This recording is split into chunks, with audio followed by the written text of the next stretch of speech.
వి gold trusted gold buyers తాకట్టులో ఉన్న మీ బంగారాన్ని విడిపించి ఈ రోజు ఉన్న మార్కెట్ ధరకే కొనబడును. ఇప్పుడే కాల్ చేయండి. డీఎస్పీ ఎవరైతే జయసూర్య ఉన్నారో ఆయన పైన అటు డిప్యూటీ సీఎం పవన్ కళ్యాణ్కి కొన్ని ఫిర్యాదులు అందడం కూడా మనం చూస్తున్నాం. దీనికి సంబంధించి ఇప్పుడు రఘురామకృష్ణంరాజు స్పందించారు.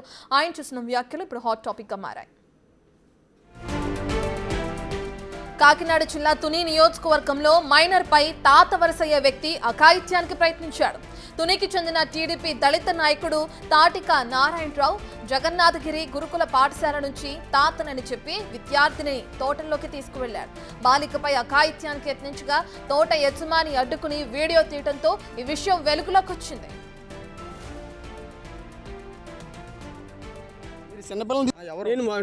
మున్సిపాలిటీ కౌన్సిల్ నేను ఎక్కడ మున్సిపాలిటీ కౌన్సిల్ నేను ఇలా తీసుకొచ్చి తోటలో తీసుకొచ్చి అమ్మాయిని పాడు చేస్తున్నావా? పాడు చేస్తాం మేము. అమ్మాయి బాత్రూమ్ కూర్చుందంటే అమ్మాయి ఏంటి అమ్మాయి చేపట్టుకుంటాను. మరి ఎవరో నువ్వు తెలియకుండా నువ్వు పట్టుకుని నువ్వు ఏం చేస్తున్నావు? అమ్మాయి బట్టలు ఏం చేస్తున్నావు చెప్పు. నువ్వు అమ్మాయి చేపట్టుకోవచ్చు. ఇంకో మాట చెప్తున్నాను, అమ్మాయి బట్టలు ఇప్పుడు నేను చెప్తా రాగు, పోలీసులకు ఫోన్ చేస్తే కానీ బుజ్జిగా నువ్వు బయట రా బుజ్జి. నువ్వు ఫోన్ చేయి. మీరు చిన్నపిల్లలు తీసుకొచ్చి ఏం చేస్తున్నారు ఇక్కడ? తోట యజమాని ప్రశ్నిస్తుంటే బాలికను స్కూటర్పై తీసుకుని పరారయ్యాడు నారాయణరావు. బాలిక బంధువుల ఫిర్యాదుతో నారాయణరావును అదుపులోకి తీసుకున్నారు పోలీసులు. గురుకుల పాఠశాల ఎదుట బాలిక బంధువులు ఆందోళనకు దిగారు. హోమ్ మినిస్టర్ అనిత తక్షణమే స్పందించి గురుకుల పాఠశాల ప్రిన్సిపల్ను సస్పెండ్ చేయాలని వాళ్ళు డిమాండ్ చేస్తున్నారు.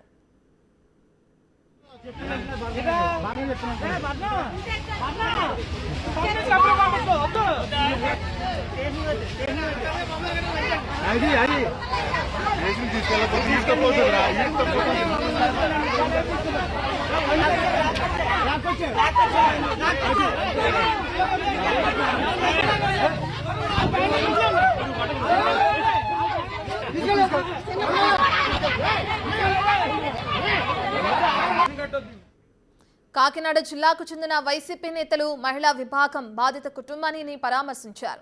విషయాన్ని అటు రాజకీయ కోణంలోకి తీసుకువెళ్లొద్దంటూ పోలీసులకి సూచిస్తున్నారు. కొత్తగా వచ్చిన టీచర్స్ ఇన్ఛార్జ్ ప్రిన్సిపల్ గా వ్యవహరిస్తున్నారు. పర్మిషన్ కావాలని ఒక లెటర్ వచ్చిందని హౌస్ టీచర్ చెప్పిన తర్వాత బాలికను పంపడానికి అనుమతిచ్చామని ప్రిన్సిపల్ చెప్తున్నారు. తాను ఇక్కడికి కొత్తగా వచ్చానని, అయినా సరే వేరే టీచర్లను అడిగానని, ఇక అతన్ని వాళ్ళు గుర్తుపట్టడం వల్లే పంపాల్సి వచ్చిందని కూడా తెలిపారు. ఇంజెక్షన్ చేయించుకుని గంటలో తీసుకొస్తామని నిందితుడు చెప్పిన వెల్లడించారు టీచర్.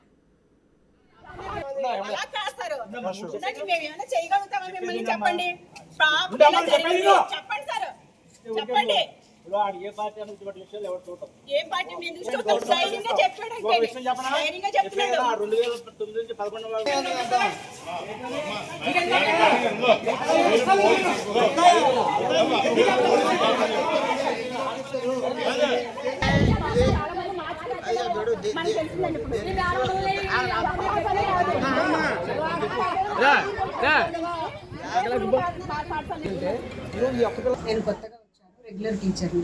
అయితే మా ప్రిన్సిపల్ మేడం వాళ్ళ ఫాదర్ ఐసీలో ఉండడం వల్ల మేడం లీవ్ మీద ఊరెళ్ళారు. సో ఈ 2 రోజులు ఈ 4 రోజులు కూడా స్కూల్ అంటే శనివారం మేడం వెళ్ళారు, రేపు ఉదయానికి వస్తారు. 4 డేస్ కూడా స్కూల్ ఇన్ఛార్జ్ నాకే రాశారు. నేను కూడా లేట్ నైట్ 9:15కి 8:30కి అట్లా ఎవరో ఒక టీచర్స్ అయితే ఒక 2-3 మన క్యాంపస్లో ఉంటారు. డ్యూటీ టీచర్స్ ఉంటారు, స్టడీ టీచర్స్ ఉంటారు, తర్వాత వార్డెన్ మేడం ఉంటారు. అంటే వార్డెన్ అంటే భోజనం పెట్టేది కాపలా కాదు. తర్వాత పీటీ మేడం ఉంటారు, అటెండర్ ఉంటారు, అందరూ క్యాంపస్లోనే ఉంటారు. అయితే ఈ మేడం వచ్చేసి ఆ పాపని పంపిస్తాను అని చెప్పేసి అన్నారు. పంపిస్తానంటే అమ్మ పేరెంట్ అని గుర్తుపడతారు, ఎందుకంటే నేను కొత్త కాబట్టి నాకు పేరెంట్స్ ఐడియా ఉండదు కాబట్టి వాళ్ళు మొదటి నుంచి పనిచేస్తున్నారు. వాళ్ళే హౌస్ టీచర్స్, వాళ్ళే కేర్ తీసుకుంటారు. చెప్పండి పర్లేదు. అయితే ఆ మేడం అడిగితే అవునండి గ్రాండ్ ఫాదర్ ఇప్పటికి 4-5 సార్లు అతను వచ్చాడు, మనకి తెలిసిన వ్యక్తి అంటే అప్పుడు ఇంజెక్షన్ చేయించడానికి పంపిస్తానంటే 1 గంట పర్మిషన్ అయితే పంపించాము సార్. నేను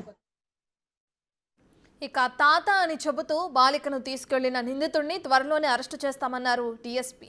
ఇప్పటికే నిందితుడిపై ఫోక్సో చట్టం కింద కేసు నమోదు చేశామన్నారు. ఇదే సమయంలో ఇది ఏ పార్టీకి సంబంధించిన ఇష్యూ కాదన్నారు డీఎస్పీ శ్రీహరిరాజు. అవాస్తవాలను ఎవరు ప్రచారం చేస్తున్నా చట్టపరంగా చర్యలు తీసుకుంటామన్నారు డీఎస్పీ. కాకినాడ జిల్లా తుని పట్టణంలో స్కూల్లో చదువుతున్నటువంటి ఒక 13 సంవత్సరాల అమ్మాయిని స్కూల్ నుంచి ఒక వ్యక్తి సుమారు 62 సంవత్సరాల వ్యక్తి మాయమాట చెప్పి స్కూల్లో కూడా గ్రాండ్ ఫాదర్ని నమ్మించి ఆ అమ్మాయిని తీసుకెళ్ళి ఆ అమ్మాయిని తుని అవుట్స్కట్స్లో తీసుకెళ్ళి లైంగికంగా ఎక్స్పోజ్ చేసినట్టుగా మా దృష్టికి వచ్చింది. వచ్చిన వెంటనే అమ్మాయిని ఎగ్జామ్ చేసి అలాగే అమ్మాయి తల్లిని వారిని రప్పించి కేసు నమోదు చేయడం జరిగిందండి పోక్సో చట్టం కింద.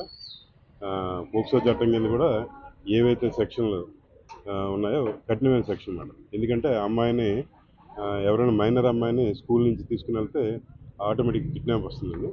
అలాగే అత్యాచారానికి సంబంధించిన సెక్షన్లు కూడా వస్తాయి. అవన్నీ కూడా కఠినమైన సెక్షన్ల కింద కేసు నమోదు చేయడం జరిగింది.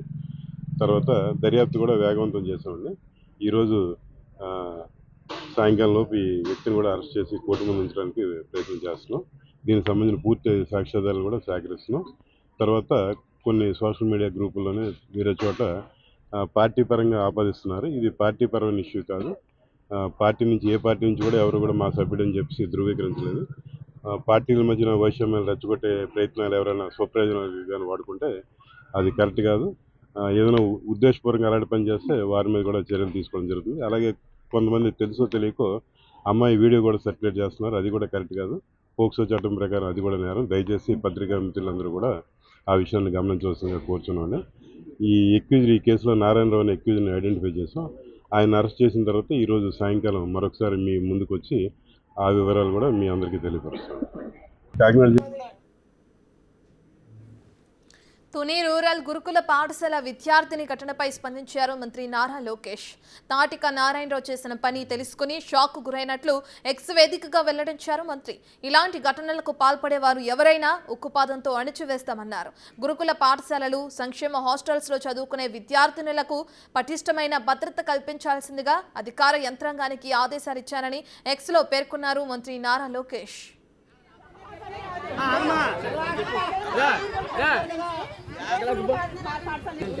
ఈరోజు ఒక్క పిల్లతో అయిపోయింది. ఇంకా ఎంతమంది వెళ్తున్నారు అలాగా? తల్లిదండ్రులు పెంచి పోషించుకునే పరిస్థితుల్లో హాస్టల్ పంపిస్తున్నారు. హాస్టల్లో కూడా సేఫ్టీ లేకపోతే. మరోవైపు నిందితుడిగా ఉన్న నారాయణరావు గతంలోనూ బాలికను ఇలాగే 4 సార్లు తీసుకెళ్లినట్లు ఆమె బంధువులు చెప్తున్నారు. బాబు అతనికి మాకు సంబంధం లేదండి. అది ఇంకా ఒక ఇంటి పేరు లేదు, మేము ఒక ఇంటి పేరు లేదు బాబు. అతను ఉప్పుకూరలోకి మేము వెళ్ళాం, మేము ఉప్పుకూరలోకి వాళ్ళు రారండి. అలాంటిదప్పుడు మా పిల్లని పిలిచాడంటండి ఒకరోజు. అయితే బాబు మా నాన్నమ్మ ఉన్నది చంపేస్తుంది నన్ను, నీ కాడకు నేను ఎందుకు వస్తాను అలాగని మా పిల్ల ఉందంటే. అందుకు గురించిగా రానంటున్నావు అలాగని మరుసటి రోజున మన్ని అడిగాడు. పిలిచినంతలో పాడైపోతావా అన్నాడంట. ఆ మాట మీద అమ్మాయి ఇలాగని అంట. ఆడేవిడ మనవి తేడానికి అలాగని నేను అనేసి మాట్లాడుకుంటా పిల్లలు నేను లోపల పెట్టుకుని. ఇందులో ఇంకా హాస్టల్ నుంచి వచ్చిందండి. 2-4 రోజులు ఉండి ఏదో వచ్చేసింది. హాస్టల్కి వేసేసిన తర్వాత ఇక్కడికి వచ్చిందంట. ఇక్కడికి వచ్చిన తర్వాత ఆ యదవ మన్నీ ఇక్కడికి వచ్చాడు. ఆ యదవ వచ్చి ఇలాగా వాళ్ళ తాతనండి నేను సంతకం చేస్తాను ఇవ్వమని అడిగాడు అంట. వాడరా ఆవిడని మేట్రామ్మ గారిని అడిగితే ఆవిడ అన్నదానని అయితే సంతకం చేసేది అప్పుడు నేను దేబెట్టకపోవడం ఏంటంటే వాళ్ళ తాతలు అంటున్నావు దేబెడతాను అలాగని ఆవిడ దేబెట్టిందంట. అది తీసుకోవడం అక్కడికి వెళ్ళిపోయాడు అంటండి సముద్ర పక్కకి. ఆ పిల్లని కొట్టాడు అంటండి. కొట్టి ఆ పలంగా గుడ్లు అయ్యి ఆడే చింపేసాడు అంటండి. చింపేస్తే చర్యగా దాన్ని మాట్లాడుకుంటా ఆ పిల్ల అజయ్ అలాగా కట్టుకొని మాట్లాడుకుంటా మనీ ఆడు బండి ఎక్కమంటే ఎక్కేసి వచ్చేసిందంట. ఇక్కడ దేబెట్టాడు అంటాడు. అప్పుడన్నా ఇప్పుడు ఫోన్ చేయాలి కదండి బాబు, మాకు ఫోన్ చేయలేదండి. అలా 2 ట్రిప్పులు చేసాడంటండి. 2 ట్రిప్పులు చేసినప్పుడు అన్న 2 ట్రిప్పులు అన్న అమ్మాయి ఇలాగ అంటున్నాడు పలానా అతను ఇలాగ తాత అంట. ఆ తాత ఏ తాత చూసుకోండి. ఇక్కడ రావడం అయితే పిల్లకాడకి ఓ రోజు వాళ్ళ నాన్నమ్మ వచ్చింది. వాళ్ళ నాన్న వాళ్ళ అమ్మ ముగ్గురు ఓ అన్నగారు నలుగురు వస్తున్నారు కానీ మా కాడికి ఎవరు రాలేదు. అలాంటిదప్పుడు ఈ పిల్లాడు ఎందుకైతే ఎలాగా మాట్లాడుతున్నాడో మరి వచ్చి మీరు చూసుకోండి అని మాకు ఫోన్ చేయాలి కదండి. చేయలేదండి, మాకు తెలియలేదండి. ఈ అందరు కూడా టీవీలకి ఇచ్చేసి ఇలాగ బస్సాలకి ఇచ్చేసి అన్నీ చేసేస్తే మేము ఏం చేయాలండి? అప్పుడు మాట్లాడుకుంటే ఇంక మా ఇది అలాగే తండ్రి మాకు తెలియకుండా ఈ మనిషి ఇలా చేసింది, ఈ మనిషి ఎంతమందికి ఎలాగే తార్చుకుంటుందో ఎంతమందికి ఎలాగే పంపుతుందో అలాగని నా గుండు కొట్టుకోను బాబు. నేను రాత్రి ఆయన పట్టుకొని ఆ స్టేషన్కి వేసేస్తే ఆ స్టేషన్ నుంచి ఈ స్టేషన్కి వేసేసారండి బాబు. అని చూడండి అంత కథ నేర్పుతున్నారు వీళ్ళు. ఏం చేయను బాబయ్య, మేము చూస్తాం లేని వాళ్ళు మేము అడుక్కొని తిని వాళ్ళమి. దాని తాత చూస్తే బండి మీద ఉంటాడండి, ఆడుకుంటాడు, కాళ్ళు లేవు చేతులు లేవు. అలాంటి తాత అంటే వీళ్ళు నమ్మేసి ఆ పిల్లని దేబేడేసారంటే ఇలాగ ఎంతమంది దేబెడతారు చెప్పండి.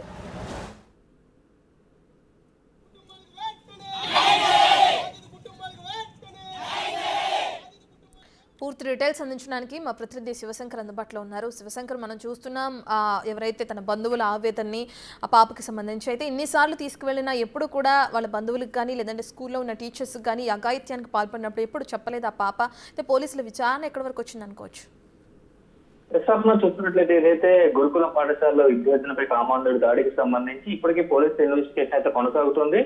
ఉదయం నుంచి కూడా పోలీసులు ఏదైతే గురుకుల పాఠశాలలో అనేక మంది విద్యార్థులను కూడా ఆరా తీస్తున్నారు. ఈ అంశంపై 4 సార్లు వచ్చాడంటూ కూడా టీచర్లే నేరుగా దీనికి సంబంధించి చెప్తున్నారు. 4 సార్లు వచ్చి తీసుకువెళ్ళాడని కూడా ఎవరైతే హౌసింగ్ టీచర్ ఉంటారో హౌసింగ్ టీచర్ కూడా చెప్పిన పరిస్థితుల్లో మనం చూసాం. అయితే ఈ నేపథ్యంలోనే అన్నిసార్లు వచ్చినా కూడా ఎందుకు డీటెయిల్స్ పేరెంట్స్ కి ఇన్ఫార్మ్ చేయలేదనే కోణంలో కూడా పూర్తిస్థాయి ఎంక్వైరీ జరుగుతుంది. అయితే పోలీసులు దీనికి సంబంధించి లోతైన దర్యాప్తు చేయాలంటూ కూడా ఇప్పటికే విద్యాశాఖ మంత్రి నారా లోకేష్ కూడా బిగ్ టీవీ అనేక కథనాలను ప్రచురించింది. దీనిపై నారా లోకేష్ కూడా స్పందించారు. గురుకుల పాఠశాల విద్యార్థినిపై ఎవరైతే నారాయణరావు అనే కామంతో అత్యాచారానికి పాల్పడ్డారనే విషయాన్ని తెలుసుకుని షాక్ అయ్యారంటూ కూడా ఆయన ట్విట్టర్ వేదికైతే ఒక ట్వీట్ చేశారు. దీనిపై స్పందించారు.